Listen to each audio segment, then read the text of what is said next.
Good morning students, you are most welcome with this video in and having a new topic on chapter number 2, that is based on central problems of an economy. Students, each and every economy has limited resources, as I have told you in my previous videos. Limited resources are disposed of to fulfill so many of the wants of an economy. Economy has to fulfill lots of types of their wants within those resources. Resources cannot be enhanced at a point of time. So each and every economy, whether economy is poor, rich, developed or underdeveloped, it has to face some problems. Students, my house is situated on the edge of the road, so you may have disturb from outside noises. मैं पहले ही इसके लिए आपसे sorry feel कर लेती हूँ. And students, as I have talked to you about limited or scarce resources and so many wants in my previous videos of chapter number 1. So every economy has to fulfill all types of its needs, all type of production needs of consumer and capital goods within those resources. So economies has to face so many problems. There are mainly 3 types of problems that we will discuss here. Every economy has first problem, that is to decide what to produce. Means within given resources, economy wants to produce so many goods, but what type of goods economy has to produce with those resources. Other second most important problem is how to produce. Means if economy decides what to produce, it has to decide how to produce. Okay. Third basic and central problem is for whom to produce. Students, I will try to make this lesson clear in your own language, in Hindi also. हर एक economy के पास resources हैं जो बहुत ही limited मात्रा में होते हैं, और बहुत सारी ऐसी नीड्स इकॉनमी को पूरी करनी पड़ती हैं जो अलग अलग टाइप के डिमांड्स और वांट्स के अकॉर्डिंग पैदा होती रहती हैं. सबसे बड़ी जो प्रॉब्लम है एक इकॉनमी के पास कि इकॉनमी ने अपने वो लिमिटेड रिसोर्सेज के साथ कौन कौन सी चीज़ें पैदा करनी है and in what quantity. Okay. और कितनी क्वांटिटी में वो चीज़ें इकॉनमी प्रोड्यूस करे. उसके बाद वो चीज़ें कौन सी टेक्निक लगा के प्रोड्यूस करे. तीसरी जो प्रॉब्लम है फॉर होम टू प्रोड्यूस. उन गुड्स और सर्विसेज को वो किसके लिए प्रोड्यूस करे, यानी कि इकॉनमी में किस टाइप के लोगों के लिए या कौन से सेक्शन के लिए प्रोड्यूस करे. These are the main problems, but 2 of add-on problems are there. So these 3 main problems becomes another 2 problems also can be added on these 3 problems. Okay. Firstly, problem of utilization of resources. Utilization of resources. Then growth of resources.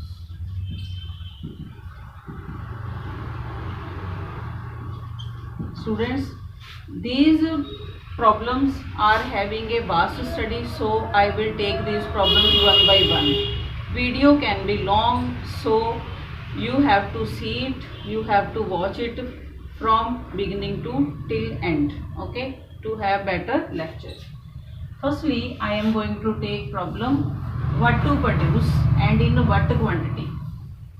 An economy has to decide how it can allocate its resources to produce whichever of goods. Students, goods are of 2 types mainly.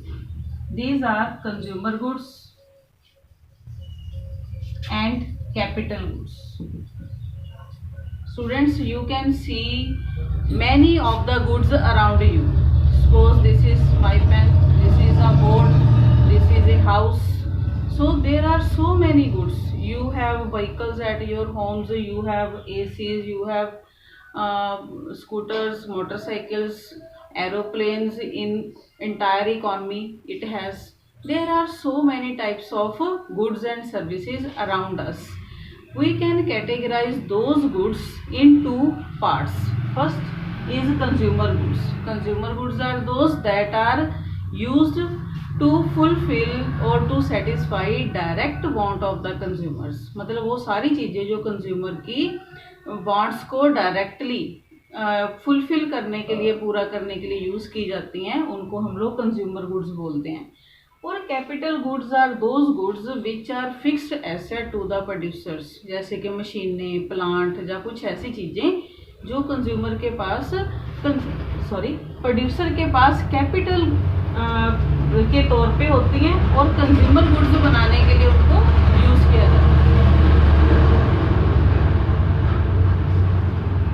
Okay students, मतलब वो capital goods सारी वो fixed goods हैं, plant है, machinery है, जिनकी help के साथ कंज्यूमर गुड्स को बनाया जाता है.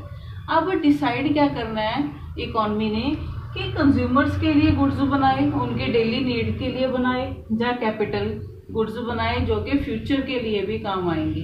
तो ऐसे उसके बाद जितने भी लिमिटेड रिसोर्सेज है उनकी एलोकेशन की प्रॉब्लम है ये कि कैसे कैसे उनको एलोकेट करें. अब देख लेते हैं स्टूडेंट्स कि अगर सारे रिसोर्सेज कंज्यूमर गुड्स पे लगाए जाएंगे तो इसका फ़ायदा क्या होगा, प्रोज एंड कॉन्स क्या होंगे, मतलब इसके फ़ायदे या नुकसान क्या होंगे.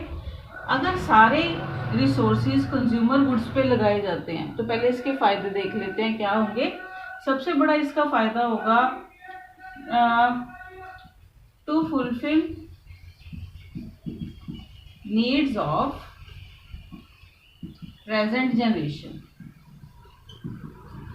प्रेजेंट जनरेशन यानी कि हम लोग, अगर सारी हमारी इकॉनमी अपने रिसोर्सेज को हमारी नीड्स को पूरा करने के लिए चीज़ें बनाने में लगाती है तो इट मीन्स हम लोग जो प्रेजेंट जनरेशन है दैट विल बी पीसफुल और having high standards of living. और वो चीज़ें हमें कम कॉस्ट पे बड़ी जल्दी अवेलेबल हो जाएंगी. बट इसका सबसे ज़्यादा नुकसान क्या है इस चीज़ का, मतलब जो कौन है यानी कि डिसएडवांटेज है वो क्या है, फ्यूचर जनरेशंस विल डिप्राइव. यानी कि फ्यूचर जनरेशंस को इसका नुकसान होगा क्योंकि आज ही अगर हमने सारे रिसोर्सेज को कंज्यूम कर लिया तो we have not left any resource for the future generations. अब इकॉनमी अगर सारे रिसोर्सेज को कैपिटल गुड्स यूज़ करने के लिए या कैपिटल गुड्स को प्रोड्यूस करने में लगा देती है, एलोकेट कर देती है, तो इसका फ़ायदा सबसे ज़्यादा क्या होगा, it will safeguard to future generations. Okay, future के लिए इसको रखा जा सकता है. जैसे एक मशीन है, आज उस पर जितना खर्चा करेंगे तो मशीन आने वाले सपोज 5-10 सालों के लिए हमारे काम आती है. तो ऐसे में फ्यूचर जनरेशन अगले 10 ईयर्स के लिए सेफ होगी, उसके लिए प्रोडक्शन होना ज़रूरी है. But it will we can say present generation will be deprived. okay, present generations के लिए कोई चीज़ नहीं बचेगी. ओके, इसका सबसे बड़ा नुकसान ये है. अब इकॉनमी क्या सोचेगी, इकॉनमी ने ऐसे कैसे डिसाइड कर लिया कि वो कंज्यूमर गुड्स ज़्यादा बनाए कि कैपिटल गुड्स बनाए.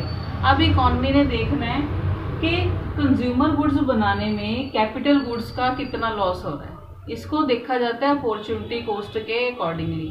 Means when an economy decides to produce consumer goods within its limited resources, it has to check whatever or in what extent capital goods are to be sacrificed. कि capital goods को कितना छोड़ना पड़ेगा, उस हिसाब से अगर इनको छोड़ के ज़्यादा नुकसान हो रहा है तो इसका प्रोडक्शन कम होगा. अगर इसको बनाने के लिए कंज्यूमर गुड्स का ज़्यादा हार्म हो रहा है, इसको ज़्यादा सेक्रीफाइस करना पड़ रहा है, तो कैपिटल गुड्स को कम प्रोड्यूस किया जाएगा। Okay, this is called opportunity cost, means availing of one opportunity we have to sacrifice other opportunity, it is called opportunity cost. This is also a long topic that I will take in my next video of this chapter also. तो students इसके बाद कि क्या बनाना है, क्या produce करना है, economy ने ये देखना होता है कि कितनी क्वांटिटी में वो चीज़ बनाए। जैसे कि मैंने अभी आपको बताया कि क्वांटिटी कैसे डिसाइड की जाती है। क्वांटिटी को डिसाइड करने के लिए हम लोग अपॉर्चुनिटी कॉस्ट देख लेते हैं। एक एग्जांपल ले रही हूँ मैं छोटी सी, उम्मीद करती हूँ आपको समझ आएगी। Suppose there are 10 units of certain types of goods, means both type of goods that can be produced within the given resources of an economy.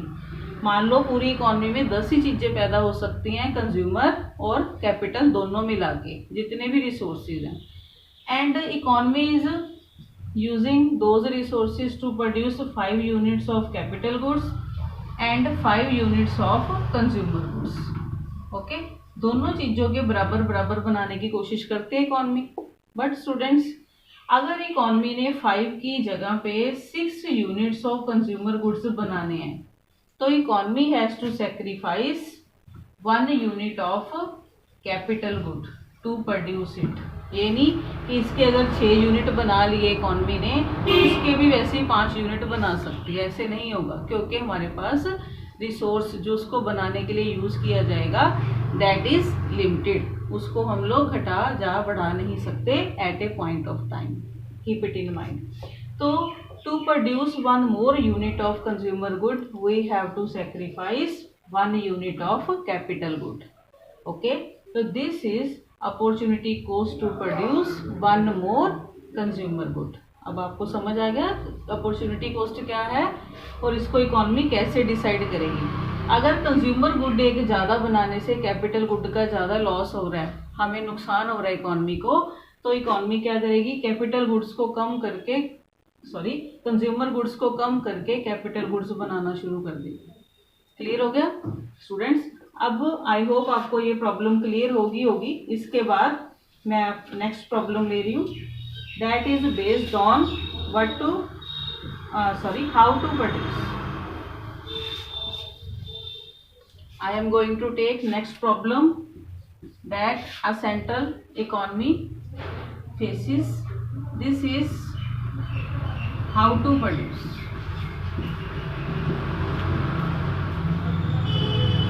Students, this problem is based on the uses of technique. जब economy ने decide कर लिया कि मैंने क्या बनाना है, तो economy को ये भी डिसाइड करना पड़ेगा कि किस टेक्निक को यूज करके वो ये सारी चीजें बना सकती है।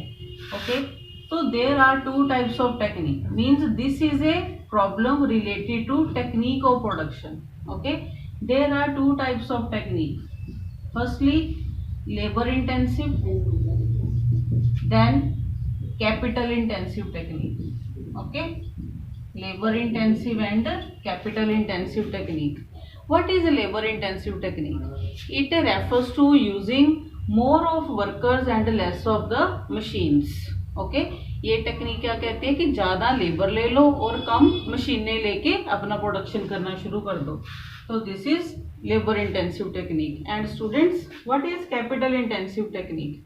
It refers to uses of more of machines, but lack of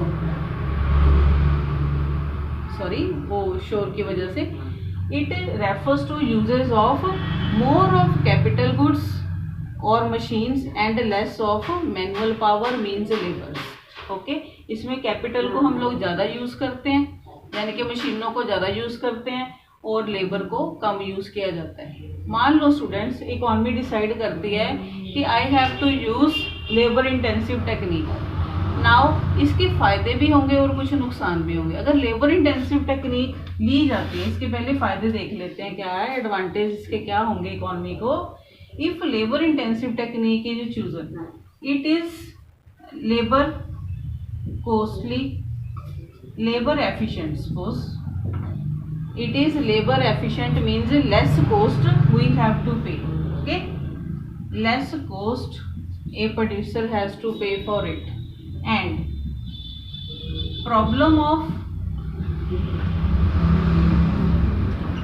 unemployment is sorted out. Problem of unemployment is sorted out. इसमें से जो अनएम्प्लॉयमेंट की प्रॉब्लम चल रही है इकोनॉमी में उसको सॉर्ट आउट किया जा सकता है, सॉल्व किया जा सकता है।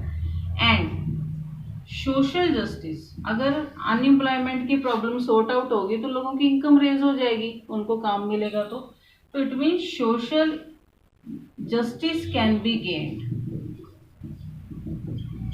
ओके, तो ये इसके फायदे हैं। कौन कौन से फायदे हैं लेबर इंटेंसिव टेक्निक के? एक तो लेस कॉस्टलियर होती है, कम कॉस्ट पड़ती है प्रोड्यूसर को। दूसरी, problem of unemployment can be solve, इससे सॉल्व किया जा सकता है बेरोजगारी की समस्या को। और social justice and economic equality can be achieved. Okay, इसका अब नुकसान क्या है? अगर देखो लेबर इंटेंसिव टेक्निक को यूज किया जाएगा तो लेस एफिशिएंसी आएगी, less efficiency of production will be there. मतलब एफिशिएंट चीज़ें नहीं पैदा होंगी, यानी कि टाइम को और वर्क पावर को हम लोग एफिशिएंटली यूज नहीं कर पाएंगे विदाउट मशीन्स। ओके, तो लेस एफिशिएंटली प्रोडक्शन किया जाएगा। इससे क्या होगा? ठीक है, लेस एफिशिएंट प्रोडक्शन अगर किया जाएगा तो इसमें से स्टूडेंट्स कॉस्ट बढ़ जाएगी, cost will raise, means production की कॉस्ट बढ़ जाएगी और जो चीजें हैं लेस कॉम्पिटिटिवनेस आएगी, लेस कॉम्पिटिटिव। जो प्रोडक्शन होगा वो लेस कॉम्पिटिटिव होगा in money market and in foreign exchange market. Okay, तो चीजें हमारी फॉरेन में कम बिकेंगी। ऐसे में क्या होगा? लोअर प्रोडक्शन, यानी कि जो पेस ऑफ प्रोडक्शन है, प्रोडक्शन करने की जो चाल है, स्पीड है, वो लो हो जाएगी। उसके लो होने से क्या होगा? अगर लोअर प्रोडक्शन है तो लोअर जीडीपी ग्रोथ, तो जितनी भी जीडीपी है अपनी वो कम हो जाएगी। आई होप आपको ये समझ आ गया होगा। अगर इकॉनमी डिसाइड कर लेते हैं कि I have to choose labour intensive technique, so इसके फायदे होंगे, लेस कॉस्टलियर पड़ेगी प्रोड्यूसर को, लेबर लगाना मशीन लगाने से ज़्यादा कॉस्टली नहीं होता। तो उसके बाद प्रॉब्लम ऑफ अनएम्प्लॉयमेंट सोल्व हो जाएगी, सोशल जस्टिस आएगा और इससे जो इकोनॉमिक गैप है पुअर एंड रिच के बीच में वो कम होना स्टार्ट हो जाएगा। बट इसके नुकसान भी हैं। मीन्स मशीनों के बिना जो लेबर लगाई हुई है वो लेस एफिशिएंटली अपना काम करेगी, मीन्स मैन पावर को फुली यूटिलाइज नहीं किया जा सकता, जिससे अपने आप प्रोड्यूसर की कॉस्ट बढ़ना शुरू हो जाएगी। और जो चीज़ें बनेंगी लेस एफिशिएंटली वो बनी है तो इट मीन्स उनमें जो क्वालिटी होगी वो कॉम्पिटिटिव क्वालिटी नहीं होगी और जो फॉरेन ट्रेड मार्केट है उसमें हमारी चीज़ें कम बिकेंगी। ओके, एक्सपोर्ट क्वालिटी उसकी कम हो जाएगी। इससे क्या होगा? लोअर प्रोडक्शन भी होगा। लोअर प्रोडक्शन क्यों होगा? क्योंकि धीरे धीरे काम होगा तो पेस ऑफ प्रोडक्शन कम हो जाएगी। अब लेबर है वो कितनी जल्दी काम करती है आपको पता ही है, ठीक है, उसको थोड़ा टाइम लगता है किसी इंसान से काम करवाने में। तो it means lower level of production हो जाएगा, प्रोडक्शन कम हो जाएगा। प्रोडक्शन के कम होने से क्या होगा? Lower GDP growth. ओके, तो आपने देखा लेबर इंटेंसिव टेक्निक यूज करने के कुछ फायदे भी हैं और कुछ नुकसान भी हैं। तो इकोनॉमी ने ये डिसाइड करना है अपने तरीके से। अब देखते हैं कि अगर capital intensive technique economy use करती है तो इसके कौन कौन से फायदे और नुकसान हैं। कैपिटल इंटेंसिव टेक्निक में ज़्यादा मशीनें लगाई जाती हैं। मान लो इकोनॉमी ने डिसाइड कर लिया कि I have to choose capital intensive technique. इससे क्या होगा students? More machines are put to work, pace of production will raise, गति बढ़ जाएगी प्रोडक्शन की गति होने से क्या होगा? Flow of goods and services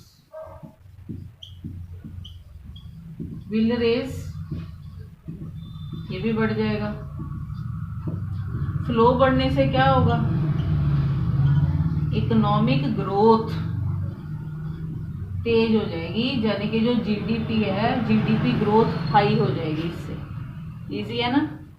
means अगर कैपिटल इंटेंसिव टेक्निक को यूज़ किया गया तो मोर मशीन्स यूज़ करनी पड़ेंगी, मोर मशीन होंगी तो ज़्यादा तेज़ी से प्रोडक्शन होगा, तेज़ी से प्रोडक्शन होगा तो flow of goods and services बढ़ेगा मार्केट में और एफिशिएंटली प्रोडक्शन किया जाएगा इससे, और इकोनॉमिक ग्रोथ भी इसमें बढ़ेगी। अब इसके नुकसान क्या है? जो लेबर इंटेंसिव के फायदे थे अब इसके वही नुकसान है। सबसे बड़ा इसका लॉस या डिसएडवांटेज क्या है students? Problem of unemployment will increase. Okay, इसमें प्रॉब्लम ऑफ अनएम्प्लॉयमेंट बढ़ेगी और ज़्यादा बढ़ जाएगी, क्योंकि लोगों को हटा के मशीनों को लगाया गया, उनका कामकाज चला जाएगा, वो अनएम्प्लॉयड हो जाएंगे। इससे और क्या होगा? अगर अनएम्प्लॉयमेंट बढ़ेगी तो इकोनॉमिक गैप है, economic gap means rich and poor में जो गैप है, ओके, रिच एंड पुअर में जितना भी गैप है वो बढ़ जाएगा। इकोनॉमिक गैप बढ़ने से क्या होगा? सोशल इनजस्टिस क्रिएट हो जाएगा। ये तो होता ही है ना, आधे लोगों को कोई चीज़ें मिले, काम मिले, आधों को ना मिले, है ना। जब बहुत सारे लोगों को ना मिले तो इकोनॉमिक इनजस्टिस अपने आप ही क्रिएट हो जाता है। तो ऐसे में क्या होगा? इकोनॉमिक इनजस्टिस क्रिएट होने से समाज में कोई और तरह की बुराइयां, गरीबी वगैरह ऐसी बीमारियां आ जाएंगी, गरीबी आ जाएगी, लोअर स्टैंडर्ड ऑफ इकोनॉमी हो जाएगा और इकोनॉमी अपनी डेवलपमेंट के रैंक से अपने आप नीचे खिसक के आ जाएगी। तो देखा आपने स्टूडेंट्स, हाउ टू प्रोड्यूस वाली जो प्रॉब्लम है ये कैसे सॉर्ट आउट की जाती है। पहले इकोनॉमी देखती है कि लेबर इंटेंसिव और कैपिटल इंटेंसिव लगाने से मुझे फ़ायदे क्या होंगे। जिस भी टेक्निक से उसको फ़ायदा ज़्यादा मिल रहा है, इकोनॉमी उसी टेक्निक को ज़्यादा यूज़ करेगी और दूसरी टेक्निक को लेस यानी कि कम यूज़ करेगी। एंड एक और चीज़ भी इसमें देखी जा सकती है, अगर इकोनॉमी पुअर है, सपोज अंडर डिवेल्प्ड है या डेवलपिंग इकोनॉमीज हैं, है ना, वर्ल्ड में कई इकोनॉमीज डेवलपिंग है, जैसे India is also a developing economy. तो इनके पास क्या होता है? लेबर तो बहुत होती है but there is lack of investment capital.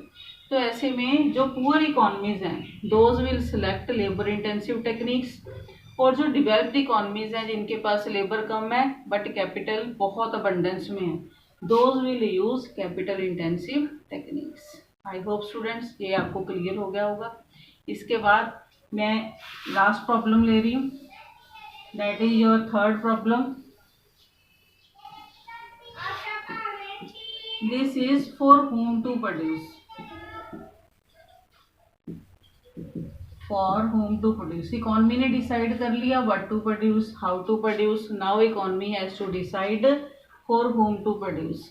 In each economy there are two types of main sections, one is rich, other is poor, okay, rich and poor. This is a problem of allocation of resources, okay, allocation of resources between all of sectors, means जो economy को income हुई है, या economy ने जितनी भी income generate की है उनको सभी फैक्टर्स ऑफ प्रोडक्शन में, चाहे हर एक सेक्टर को किस किस टाइप से उन्होंने डिस्पोज ऑफ करना है, किस किस तरह से उनको डिस्ट्रीब्यूट करना है। ये प्रॉब्लम इससे रिलेटेड है कि इकोनॉमी रिचली गुड्स ज़्यादा बनाए कि पुअरली गुड्स, यानी कि रिच सेक्शन को ज़्यादा फायदा दे, या अपनी जो इनकम है उसको रिच सेक्शन में डिवाइड करे ज़्यादा कि पुअर सेक्शन में डिवाइड करे। ओके, इसको अब देख लेते हैं, इसके भी फायदे नुकसान होंगे।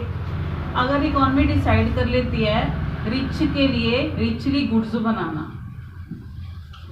स्टूडेंट्स अगर रिचली गुड्स बनाई जाएंगी तो those are more expensive in comparison of poorly goods. Expensive होने की वजह से क्या होगा? मोर मार्जिन्स, उसमें मार्जिन भी ज़्यादा होगा। अगर लाखों की चीज़ है तो कॉस्ट और रेवेन्यू में थोड़ा सा मार्जिन तो होगा ही, बल्कि बहुत ज़्यादा होगा। तो मार्जिन ज़्यादा होने से क्या होगा? मोर प्रॉफिट्स, इकोनॉमी को प्रॉफिट से ज़्यादा बनेंगे। ओके, अगर इकोनॉमी को प्रॉफिट्स बनेंगे तो प्रोड्यूसर्स के लिए जो इन्वेस्टमेंट है, it will raise investment capability.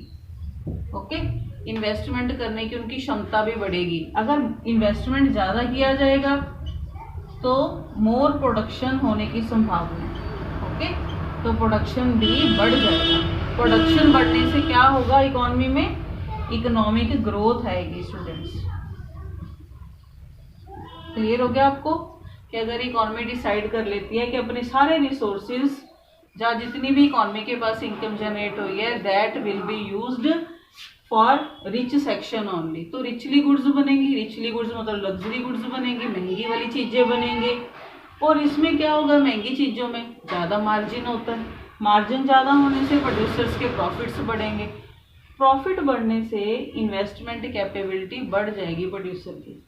Investment capability बढ़ने से क्या होगा? ज़्यादा प्रोडक्शन आएगा, है ना, ज़्यादा प्रोडक्शन कर पाएंगे वो। प्रोडक्शन ज़्यादा होने से जीडीपी ग्रोथ बढ़ेगी, यानी कि इकोनॉमिक ग्रोथ अचीव की जा सकती है ना। Easy students. अब इसका सबसे बड़ा नुकसान क्या है? क्योंकि सिर्फ रिचली गुड्स बनाई गई तो पुअर सेक्शन को इग्नोर कर दिया गया। Means poor section will be ignored when economy decides to keep all its resources for the rich section. Okay, इसका सबसे बड़ा नुकसान ये है इकोनॉमिक जस्टिस आएगा। जो रिच एंड पुअर में जितना भी गैप है, ओके, उसको गैप को बढ़ावा मिलेगा, वाइडनिंग और भी वाइड हो जाएगा। मतलब वो जो गैप है रिच एंड पुअर में। अब मान लो इकोनॉमी डिसाइड कर रही है कि मैंने सिर्फ पुअर के लिए बनाना है। ओके, पुअर्स को ज्यादा फायदा देना, पुअर सेक्शन को। स्टूडेंट्स, पुअर सेक्शन के लिए अगर चीजें बनेंगी तो दोज विल बी पुअरली गुड्स। ओके, ये सारी पुअरली गुड्स होंगी। पुअरली गुड्स हैं तो लेस एक्सपेंसिव होंगी। लेस एक्सपेंसिव मतलब in comparison of richly goods this will be cheap. Okay, अगर चीप गुड्स हैं, लेस एक्सपेंसिव है, तो इट मीन्स लेस मार्जिन होंगे। वो लाखों की चीजें थी, हजारों की थी, या कुछ सैकड़ों की होंगी, है ना, हंड्रेड्स में इनकी कॉस्ट होगी। तो वो कोई चीज अगर लाखों की है तो उसमें कितना बड़ा मार्जिन होगा? हजारों में होगा ना। अगर कोई चीज पहले ही सैकड़ों में है, कुछ 100 रुपए की है, कुछ मतलब इतनी लोअर अमाउंट की है, तो उसमें अपने आप ही मार्जिन भी कम होंगे। तो मार्जिन कम होने से प्रॉफिट भी कम बनेंगे प्रोड्यूसर्स को। ओके, लेस प्रॉफिट्स यानी कि lower level of profits will be achieved by the producers. अगर प्रॉफिट लो होगा तो lower level of investment. Okay, lower level of investment.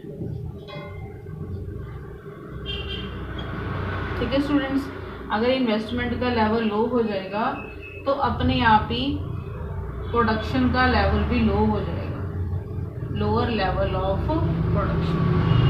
अगर प्रोडक्शन लो लेवल पे चला जाए तो lower economic growth will be there in that type of economies. तो अब आपको क्या लगता है इकोनॉमी क्या डिसाइड करेगी? रिचली गुड्स बनाएगी कि पुअरली गुड्स बनाएगी? ये इकोनॉमी ने देखना है कि उसके पास इनकम कितनी है, उसके पास रिसोर्सेज कितने हैं। अगर इकोनॉमी के पास रिसोर्सेज अबंडेंस में है, इनकम जनरेशन बहुत मात्रा में हुई है, इकोनॉमी फिर रिच लोगों के लिए बनाएगी, ज़्यादा प्रॉफिट कमाने के लिए। ओके, ज़्यादा प्रोडक्शन करने के लिए, अपनी इकोनॉमिक ग्रोथ की पेस को स्पीड अप करने के लिए करेगी। अगर पहले ही पुअर है कंट्री, ओके, जैसे अपना श्रीलंका है, बांग्लादेश है, पाकिस्तान है, चाहे ऐसे कुछ और भी बहुत सारे दुनिया में कंट्री हैं जो अति पुअर हैं, बहुत वेरी वेरी पुअर कंट्रीज हैं, वो ऐसे पुअरली गुड्स बनाएंगे तो इनके ऊपर खुद भी नुकसान होगा इनका आने वाले टाइम में। तो लो लेवल ऑफ आउटपुट ही होगा, इकोनॉमिक ग्रोथ अपने आप ही लो होगी। तो देखा स्टूडेंट्स आपने, हर एक इकोनॉमिक कंट्री को मीन्स हर एक इकोनॉमी को बहुत सारी ऐसी प्रॉब्लम्स हैं जो फेस करनी पड़ती हैं। Rich poor it doesn't have any question कि रिच को ही प्रॉब्लम आएंगी कि पुअर को ही प्रॉब्लम आएंगी। प्रॉब्लम इकोनॉमिक प्रॉब्लम जो 3 है, वे बेसिक 3 प्रॉब्लम जो मैंने ली हैं, what to produce, how to produce and for whom to produce. These are the basic problems of every economy, every type of economy. Okay, I hope you got the whole concept clear in your minds. ऐसे ही आप मेरे साथ बने रहिए और अच्छी अच्छी videos के लिए मैं अपनी मैक्सिमम नॉलेज को यूज़ करके आपके लिए इजी से इजी वीडियो बना के लेके आती हूँ ताकि आपको सारा टॉपिक क्लियर हो जाए घर बैठे ही। स्टूडेंट्स, मेरी नेक्स्ट वीडियो देखने के लिए आप इंतज़ार करिए। ये पार्ट नंबर 1 था इसी चैप्टर का। बहुत ही जल्दी मैं आपके लिए अगली वीडियो अगले टॉपिक के साथ लेके आ रही हूँ। ऐसे ही आप स्वस्थ रहिए, मुस्कुराते रहिए, खुश रहिए। Thank you very much.